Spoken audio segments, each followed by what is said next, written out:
దీపమంటే చీకటులను తొలగించేది, దీపమంటే బ్రతుకున సిరి కలిగించేది, దీపమంటే చిరుకాంతులు వెదజల్లేది, దీపమంటే పాపాలను కాల్చేసేది.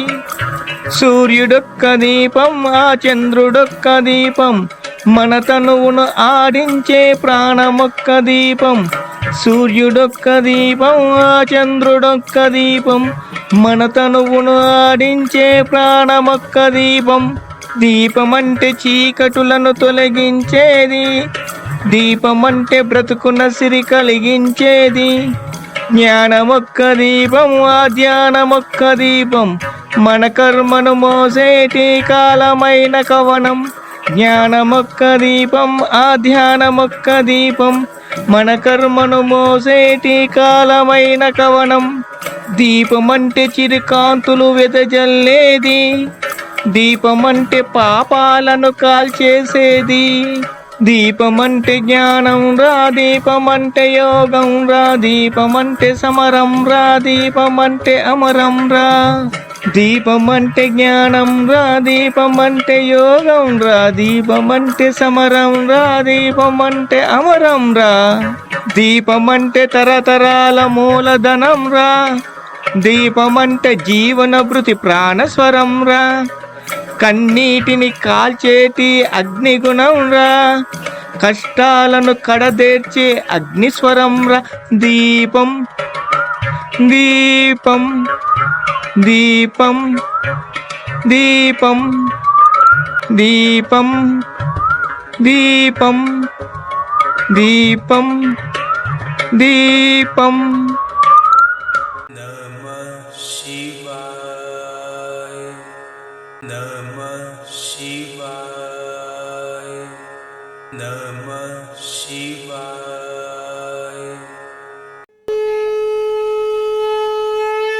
మూర్ఖత్వం కాదు, మూఢత్వం కాదు, ముక్కంటి తత్వం మాది.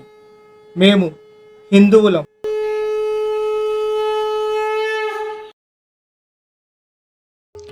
నిత్య లక్ష్మీ పూజా విధానం. ఏకదీపారాధనలో లక్ష్మీదేవికి ఎలా పూజ చెయ్యాలో ఈ భాగంలో తెలుసుకుందాం. ఎన్ని పనులు చేసినా కలిసి రావటం లేదు. ప్రతి వ్యాపారంలో లాభం వచ్చినట్టే అనిపిస్తుంది, కానీ చివరకు అప్పులు మాత్రమే మిగులుతున్నాయి. ఏం చెయ్యాలో తోచని పరిస్థితి. ఈ అప్పుల బాధ నుంచి బయటపడటం ఎలా? బయటపడే మార్గమే లేదా? వ్యాపారంలో కలిసి వచ్చే ఉపాయం ఏదైనా ఉందా?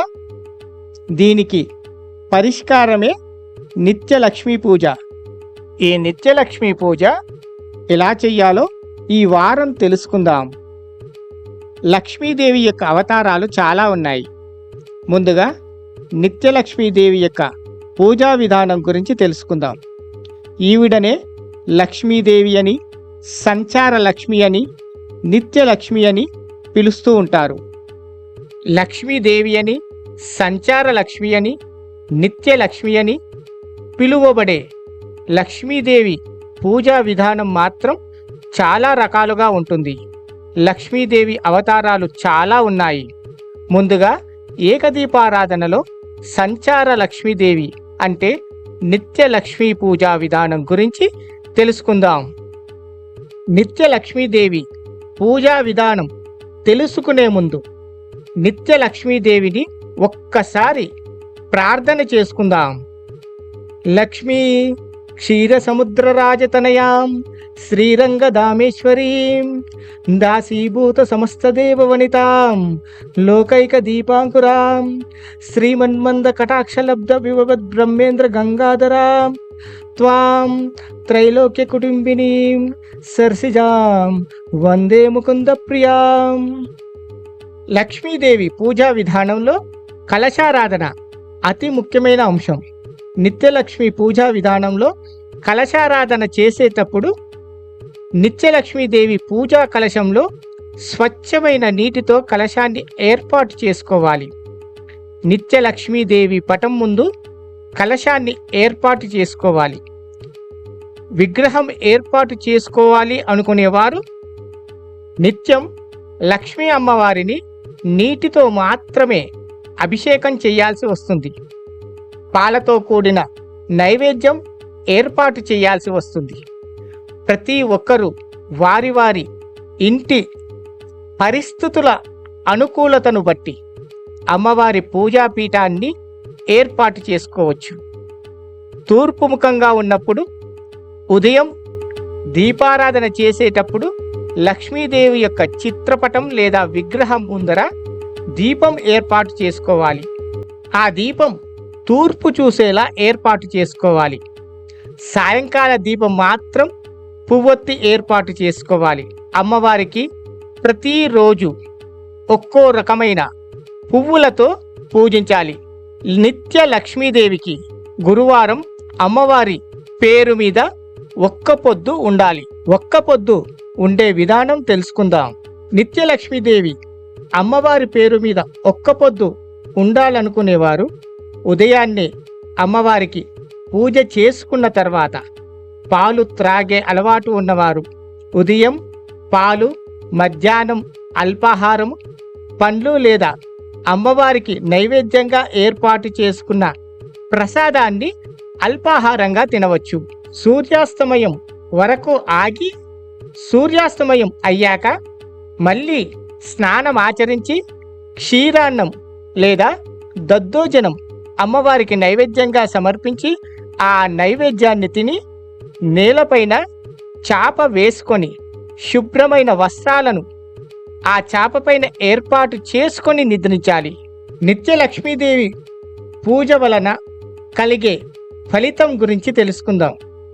ఇలా లక్ష్మీదేవి పూజను చేసుకున్నట్లయితే వ్యాపార అభివృద్ధి జరుగుతుంది. వ్యాపారంలో నష్టాలు రాకుండా ఉంటుంది. వ్యాపారం చేసేవారికి ఏ వ్యాపారం చేస్తున్నారో దానికి సంబంధించిన జ్ఞానం వస్తుంది. చేస్తున్న వ్యాపారంపై పటుత్వం వస్తుంది. ఈ విషయాన్ని మీరు బాగా గుర్తుంచుకోవాలి. నిత్య లక్ష్మీదేవి ఎప్పుడూ నిలబడే ఉంటుంది. ఈ లక్ష్మీదేవినే సంచార లక్ష్మీదేవి అని కూడా పిలవచ్చు. ఎందుకంటే ఈవిడ ఒక్క చోట నిలవదు, ఎప్పుడు సంచరిస్తూనే ఉంటుంది. మన అదృష్టాన్ని బట్టి, మన జీవిత విధానాన్ని బట్టి శాసిస్తుంది. ఈవిడ లేని చోటు లేదు. ఏదో ఒక రూపంలో ఈవిడ మన మధ్య సంచరిస్తూనే ఉంటుంది. నిత్య లక్ష్మి గురించి తెలుసుకున్నాం. డబ్బు చేతి నిండా కనబడ్డా సమయానికి మాత్రం అప్పు చేయాల్సి వస్తుంది. 10 మందిలో పరపతి ఉంది, కానీ ఎవ్వరికి తెలియని, ఎవ్వరితో చెప్పుకోలేని ఆర్థిక సమస్యలు వెంటాడుతున్నాయి. బట్ట మీదేసుకొని బ్రతుకుతున్నాం. చెప్పుకుంటే పరువు పోతుంది, చెప్పకుంటే ప్రాణమే పోతుంది అనే పరిస్థితి నుంచి బయటపడే మార్గం ఉందా అనే ప్రశ్నలకు సమాధానమే ఆదిలక్ష్మి పూజ. ఈ ఆదిలక్ష్మి పూజ ఎలా చెయ్యాలో వచ్చే వారం తెలుసుకుందాం. ఏకదీపం మహాతేజం జ్ఞాన విజ్ఞాన సాగరం. ఓం శాంతి శాంతి శాంతి.